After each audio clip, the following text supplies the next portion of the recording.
আমার সিনেমার সঙ্গে আমি কম্প্যারিজনে যেতেই চাই না। কিছু কিছু বিষয় আসলে আমাকে অনেক হার্ট করেছে। I have huge responsibility to respect the seniors. এটা হচ্ছে আমাদের ইন্ডাস্ট্রির জন্য একটা স্পেশাল। সবচেয়ে বড় বিষয় হচ্ছে আজকে তুফানের প্রিমিয়ার শোতে আসছি। আমার রাফি ভাই গতকালকে রাতে জানানো যে প্রিমিয়ার শো হবে। একজন অ্যাক্টর হিসেবে বা একজন ফিল্মের সংশ্লিষ্ট হিসেবে বা এর বাইরেও যদি চিন্তা করি, একটা সাধারণ দর্শক হিসেবে আমার তুফান দেখার আগ্রহ একদম সিনেমা রিলিজের আগে থেকেই ছিল। তো আজকে আমি চাচ্ছিলাম মনে হয় একটা প্রিমিয়ার শো হোক, তাহলে একটা উপলক্ষ খুঁজে পাবো যে সিনেমাটা একসঙ্গে দেখার। সো আজকে আই এম ভেরি এক্সাইটেড, কারণ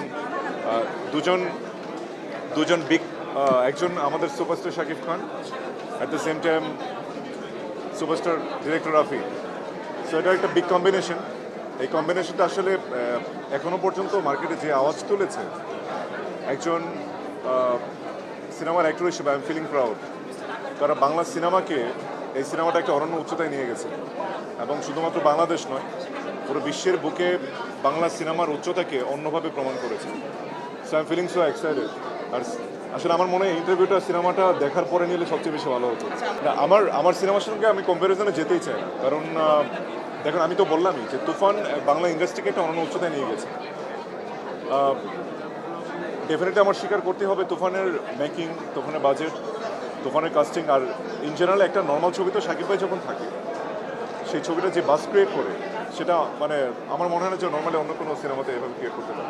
সিনেমা দেখুন, আমি একজন সিনেমা প্রেমী। আমি সিনেমাকে যেমন ভালোবাসি, আমার সিনেমাকে আর এর চেয়েও বেশি ভালোবাসি।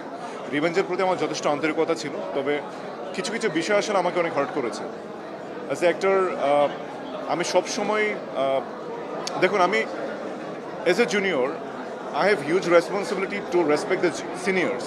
আমি কখনোই কারণ আমি নেগেটিভ কথা বলা, কাউকে নিয়ে বাজে মন্তব্য করা, এটা আসলে আমার ব্লাডেই নেই, এটা আমি করতে পারি না কখনো। সো আমার কাছে মনে হয় যে কিছু কিছু বিষয় কেবাকার আমি সেটা মেনশন করতে চাই না, এগুলো সিনেমাটার জন্য অনেক নেগেটিভ হয়ে দাঁড়িয়েছে, এবং বলতে পারেন অনেকটা অভিমান থেকেই হয়তো বা পরবর্তীতে প্রমোশনে এটা না করাটা একটা রিজন হতে পারে।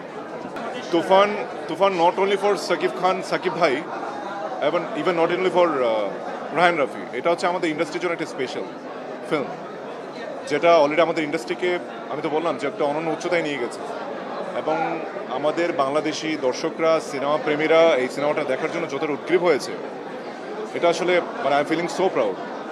এবং শুধুমাত্র আর্টিস্ট কেন, পুরো বাঙালি সকল সিনেমা প্রেমী এবং যারা সিনেমা প্রেমী না, তারাও এই রায়হান রাফি এবং শাকিব খান এই সিনেমাটা দেখছে। সো দ্যাটস এনাফ অ্যাকচুয়ালি, মানে Shakib Khan is enough, Raihan Rafi is enough.